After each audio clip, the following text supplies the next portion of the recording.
racun. Nah, senyawa itu adalah alkaloid.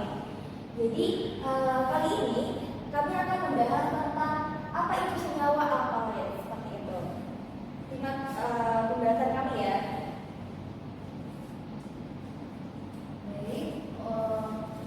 Alkaloid berasal dari kata alkalike. Nah, asal usul nama alkaloid sendiri yaitu berasal dari kata alkalike yang berarti mirip alkali. Kenapa kok dikatakan mirip alkali? Karena alkaloid itu umumnya bersifat dasar, sama seperti senyawa alkali seperti itu. Dia yaitu senyawa basa organik. Nah, alkaloid itu adalah senyawa organik yang bersifat dasar. Ini artinya senyawa ini memiliki kemampuan untuk menerima ion hidrogen H+ karena adanya pasangan elektron bebas pada atom nitrogennya. Kemudian mengandung atom N.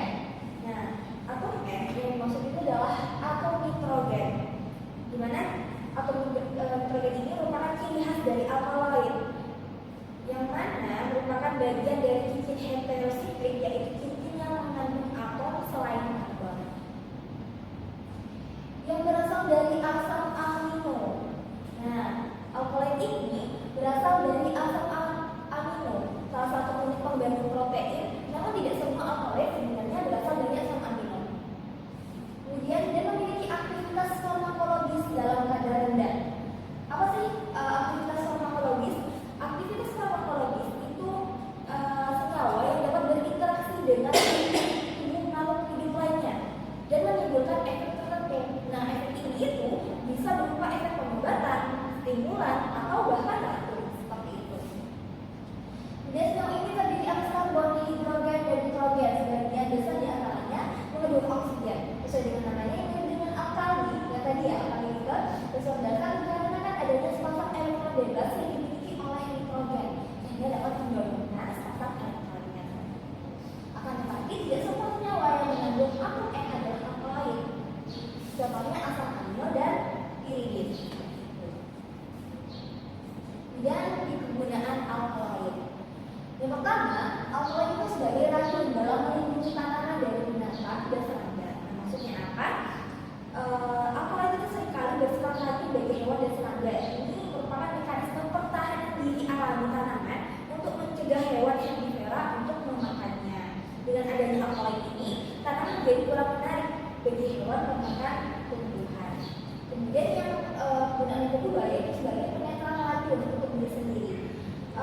Mungkin terdengar kontradiktif ya, tadi kan manfaatnya sebagai racun. Nah, sekarang malah menjadi penetral racun tersebut. Beberapa alkaloid juga berfungsi sebagai penawar racun bagi tanaman itu sendiri. Alkaloid dapat membantu tanaman menetralkan zat-zat bahaya yang mungkin diserap oleh tanaman dari lingkungan. Kemudian yang ketiga yaitu sebagai pengatur tumbuh. Maksudnya apa? Alkaloid itu berperan dalam mengatur berbagai proses pertumbuhan tanaman seperti perkembangan biji, pembungaan, dan pematangan buah. Dan yang terakhir yaitu sebagai faktor pertumbuhan tanaman dan cadangan makanan. Nah, alkaloid itu mengandung atom nitrogen dalam strukturnya. Nitrogen merupakan unsur penting bagi pertumbuhan tanaman, terutama untuk sintesis protein dan asam nukleat. Dalam kondisi tertentu, mungkin pada saat itu tanaman memiliki kelebihan nitrogen. Nah, nitrogen tersebut disimpan oleh tanaman menjadi dalam bentuk alkaloid seperti itu. Kemudian ketika tanaman itu membutuhkan nitrogen tambahan, misalkan untuk pertumbuhan tunas baru atau pembentukan biji, alkaloid itu dapat dipecah dan nitrogennya dilepaskan untuk dapat digunakan oleh tanaman seperti itu. Jadi untuk pembahasan selanjutnya akan dijelaskan oleh teman saya.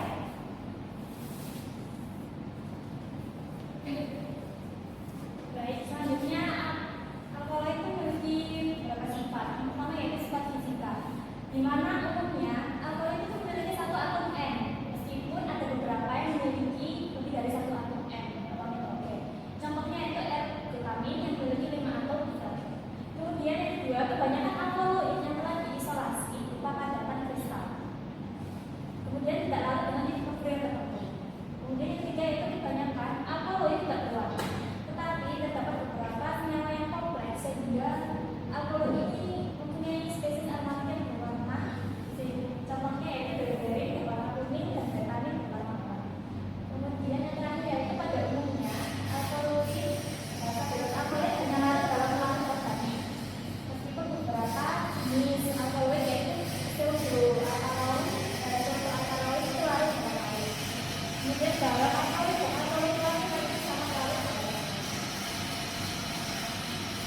Selanjutnya yaitu sifat basa alkaloid. Di poin yang pertama dijelaskan bahwa alkaloid itu kebanyakan bersifat basa. Karena tadi sudah dijelaskan sama teman saya bahwa alkaloid mengandung atom nitrogen yang memiliki pasangan elektron bebas sehingga mereka bersifat basa. Di poin yang kedua, kebebasan alkaloid menyebabkan senyawa tersebut sangat mudah mengalami dekomposisi atau terurai, terutama pada saat panas dengan adanya oksigen. Struktur alkaloid yang awalnya utuh berubah pecah menjadi struktur yang baru menghasilkan redoksida. Di poin yang ketiga, pembentukan garam dengan senyawa organik lantaran sitrat atau anorganik, asam hidroklorida, dan sulfat sering mencegah dekomposisi karena penurunan aktivitas air dapat mengurangi proses pertumbuhan mikroorganisme sehingga menghambat dekomposisi dan modifikasi pH. Misalnya pada asam hidroklorida dapat mempengaruhi lingkungan dengan penurunan pH lingkungan menjadi asam yang menghambat tumbuhnya bakteri. Nah, alkaloid ini umumnya dijual dalam bentuk garam. Kemudian lanjut klasifikasi alkaloid berdasarkan biosintesis asam amino. Di sini yang pertama adalah alkaloid, yaitu berasal dari asam amino. Adapun dua alkaloid atau alkaloid sejati ini disintesis oleh tumbuhan dari prekursor asam amino. Proses biosintesis ini melibatkan serangkaian reaksi enzimatik yang kompleks, kemudian bersifat basa. Adapun atom nitrogen dalam struktur alkaloid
reseptor tertentu di otak dan sumsum tulang belakang, sehingga dapat mempengaruhi berbagai fungsi tubuh seperti sistem saraf, itu mempengaruhi transmisi sinyal saraf, kemudian di jantung itu dapat mempengaruhi detak jantung dan tekanan darah, dan di otot itu mempengaruhi kontraksi otot.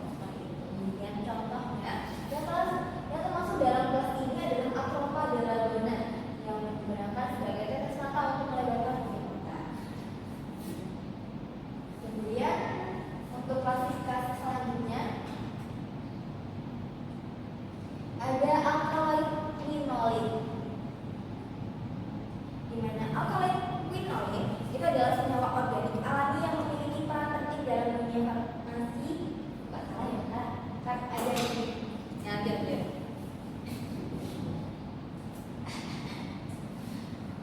Untuk selanjutnya itu ada alkaloid quinolik, di mana mempunyai dua cincin karbon dengan satu atom nitrogen. Atom nitrogen dalam struktur cincin heterosiklik memberikan sifat dasar lemah pada senyawa ini. Alkaloid quinolik itu menunjukkan spektrum UV yang khas karena adanya sistem cincin aromatik yang terkonjugasi. Dan spektrum inframerah dari alkaloid quinolik menunjukkan adanya fungsi khas seperti CC ikatan karbon-karbon dan CN ikatan karbon nitrogen. Umumnya alkaloid quinolik bersifat polar dan mudah larut dalam pelarut polar seperti metanol, etanol, dan air. Yang termasuk di sini adalah Ciconaledariana dari famili Rubiaceae. Alkaloid quinolik yang terhadap kelas Rubiaceae. Maksudnya di sini itu adalah ada salah satu contoh yang terkenal dari alkaloid quinolik itu adalah ini, di mana ini diperoleh dari kulit tanaman kina, yaitu Ciconaledariana yang termasuk dalam famili Rubiaceae. Ini memiliki aktivitas anti malaria yang kuat, terutama terhadap Plasmodium vivax. Mekanisme kerjanya adalah dengan mengganggu proses metabolisme parasit malaria.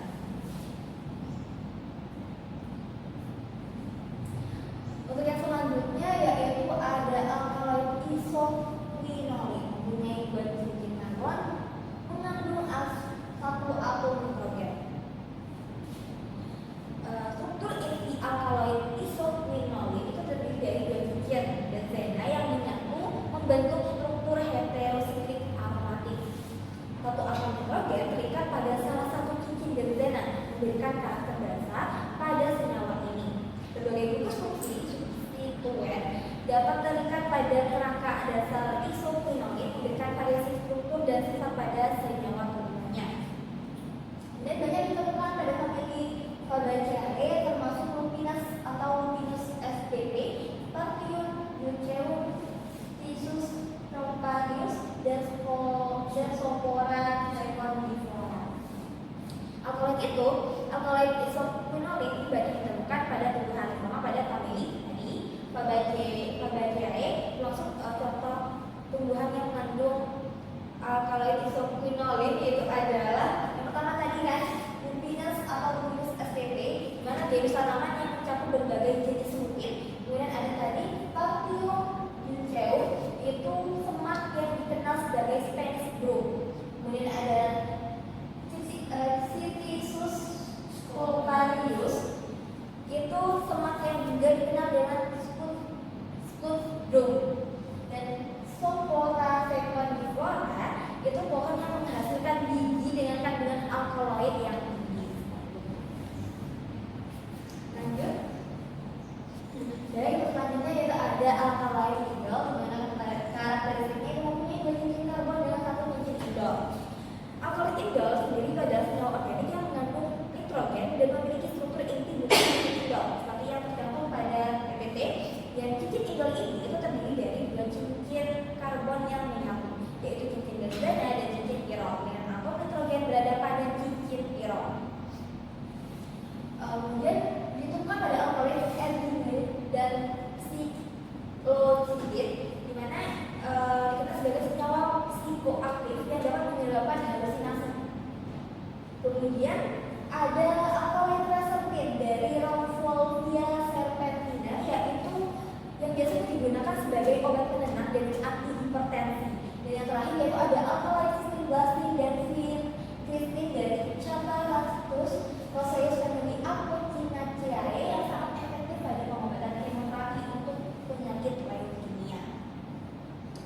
Baik, untuk selanjutnya ada alkaloid imidazol, di mana karakteristiknya yaitu bebas cincin karbon mengandung dua atom hidrogen, di mana dua atom hidrogen ini membentuk suatu cincin, di mana cincin itu disebut sebagai cincin imidazol. Ini dari struktur alkaloid imidazol itu adalah cincin heterosiklik beranggotakan 5 1, 2, 3, 4, 5 yang mengandung dua atom hidrogen pada posisi 1 dan juga posisi 3. Cincin imidazol ini dapat memiliki berbagai substituen atau gugus fungsional lainnya yang terikat padanya, tergantung pada jenis alkaloid imidazolnya.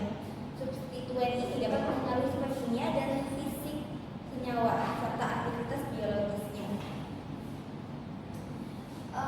Alkaloid ini tuh sering ditemukan pada tumbuhan, terutama pada famili Rutaceae. Contoh tumbuhan yang mengandung alkaloid imidazol itu adalah Jaborandi paragua atau Pilocarpus jaborandi, seperti itu. Baik, untuk penjelasan selanjutnya akan dijelaskan oleh teman saya. Alkaloid selanjutnya yaitu alkaloid luminan. Alkaloid luminan sendiri yaitu senyawa organik yang termasuk dalam kelompok alkaloid hidrosiklik. Struktur dari alkaloid luminan yaitu memiliki dua cincin karbon yang saling terhubung dengan satu atom hidrogen yang berada di dalam salah satu cincin ini. Kerangka karbon pada alkaloid luminan merupakan turunan dari senyawa hidrokarbon alkana. Kerangka karbon ini kemudian dimodifikasi dengan menambahkan gugus fungsi seperti gugus nitrogen, oksigen, atau sulfur. Struktur alkaloid luminan ini memberikan sifat basa pada senyawa alkaloid ini. Alkaloid luminan ini sering ditemukan pada famili Leguminosae, yaitu polong-polongan atau kacang-kacangan. Yang selanjutnya yaitu alkaloid steroid. Alkaloid steroid sendiri memiliki struktur kerangka dasar terdiri dari 4 cincin karbon yang menyatu. Alkaloid steroid ini merupakan turunan dari hidrokarbon alkaloid hidrosiklik atom nitrogen.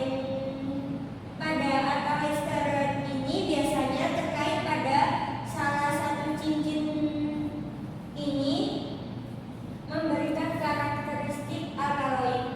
Alkaloid steroid banyak ditemukan pada famili Solanaceae atau tumbuhan terong-terongan dan Zygadenus venenosus, yaitu bunga asal Amerika Serikat.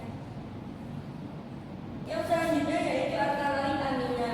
Alkaloid amina sendiri adalah senyawa organik yang mengandung gugus amina NH2 sebagai bagian dari strukturnya NH2. Gugus amina ini memberikan sifat senyawa basa pada alkaloid. Struktur alkaloid amina sangat bermacam-macam, tergantung pada jenis amina yang terdapat dalam molekulnya. Secara umum, alkaloid amina memiliki struktur yang lebih sederhana dibandingkan dengan alkaloid lainnya. Banyak yang merupakan turunan sederhana dari feniletilamin dan senyawa-senyawa turunan dari asam amino fenilalanin atau tirosin.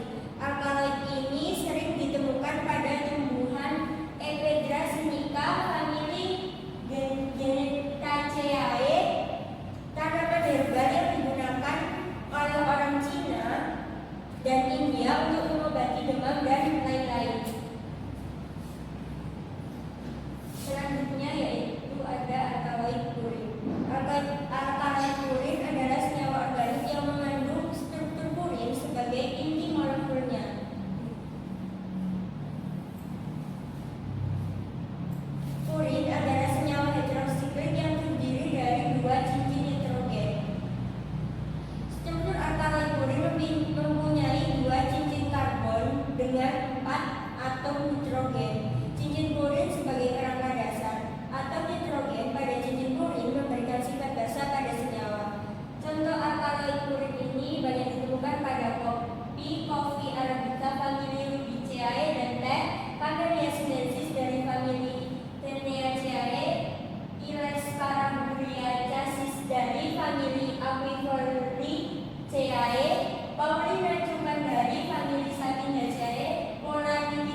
menggunakan reagen Mayer dengan kandungan K2HBl4 menghasilkan warna kuning dan putih. Yang ketiga, menggunakan reagen garam Reinecke dengan kandungan NH4CrCnS4NH32 yang menghasilkan warna pink mengambang. Yang keempat, menggunakan reagen Skeibers dengan kandungan wolframat asam fosfat menghasilkan warna kuning amorf. Yang kelima yaitu somensein, kandungannya yaitu molibdat asam fosfat menghasilkan warna kuning lalu berubah menjadi biru hijau. Yang keenam yaitu larutan tanin dengan kandungan 5% dalam air yang menghasilkan warna kecoklatan. Yang ketujuh yaitu Haber dengan kandungan asam pikrat jenuh menghasilkan warna kuning. Yang ketujuh yaitu Wagner dengan kandungan I atau KI